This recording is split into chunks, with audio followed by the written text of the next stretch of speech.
I thank the chairman and the ranking members for the opportunity to offer testimony today. Prior to 2009, I felt that supporting the IPCC consensus on climate change was a responsible thing to do. I bought into the argument, don't trust what one scientist says, trust what an international team of 1,000 scientists has said after years of careful deliberation. That all changed for me in November 2009 following the leaked ClimateGate emails that illustrated the sausage making and even bullying that went into building the consensus. I started speaking out, saying that scientists needed to do better at making the data and supporting information publicly available, being more transparent about how they reach conclusions, doing a better job of assessing uncertainties, and actively engaging with scientists having minority perspectives. The response of my colleagues to this is summed up by the title of a 2010 article in the Scientific American. Climate heretic Judith Curry turns on her colleagues. I came to the growing realization that I had fallen into the trap of groupthink. I had accepted the consensus based on second-order evidence, the assertion that a consensus existed. I began making an independent assessment of topics in climate science that had the most relevance to policy. And what have I concluded from this assessment? Human-caused climate change is a theory in which the basic mechanism is well understood, but whose magnitude is highly uncertain. No one questions that surface temperatures have increased overall since 1880, or that humans are adding carbon dioxide to the atmosphere, or that carbon dioxide and other greenhouse gases have a warming effect on the planet. However, there is considerable uncertainty and disagreement about the most consequential issues, whether the warming has been dominated by human causes versus natural variability, how much the planet will warm in the 21st century, and whether warming is dangerous. The central issue in the scientific debate on climate change is the extent to which the recent and future warming is caused by humans versus natural climate variability.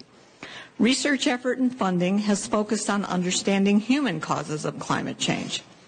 However, we have been misled in our quest to understand climate change by not paying sufficient attention to natural causes of climate variability, in particular from the sun and from the long-term oscillations in ocean circulations. Why do scientists disagree about climate change? The historical data is sparse and inadequate. There's disagreement about the value of different classes of evidence, notably the value of global climate models. There's disagreement about the appropriate logical framework for linking and assessing the evidence. And scientists disagree over assessments of areas of ambiguity and ignorance. How then and why have climate scientists come to a consensus about a very complex scientific problem that the scientists themselves acknowledge has substantial and fundamental uncertainties? Climate scientists have become entangled in an acrimonious political debate that has polarized the scientific community. As a result of my analyses that challenge IPCC conclusions, I have been called a denier by other climate scientists, and most recently by Senator Sheldon Whitehouse. My motives have been questioned by Representative Grijalva in a recent letter sent to the president of Georgia Tech. There is enormous pressure for climate scientists to conform to the so-called consensus. This pressure comes not only from politicians, but from federal funding agencies, universities and professional societies, and scientists themselves who are green activists. Reinforcing this consensus are strong monetary, reputational, and authority interests. In this politicized environment, advocating for carbon dioxide emissions reductions is becoming the default, expected position for climate scientists.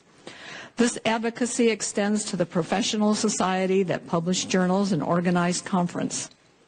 Policy advocacy, when combined with understating the uncertainties, risks destroying science's reputation for honesty and objectivity, without which scientists become regarded as merely another lobbyist group. I would like to thank the committee for raising the issue of data versus dogma in support of improving the integrity of climate science. This concludes my testimony.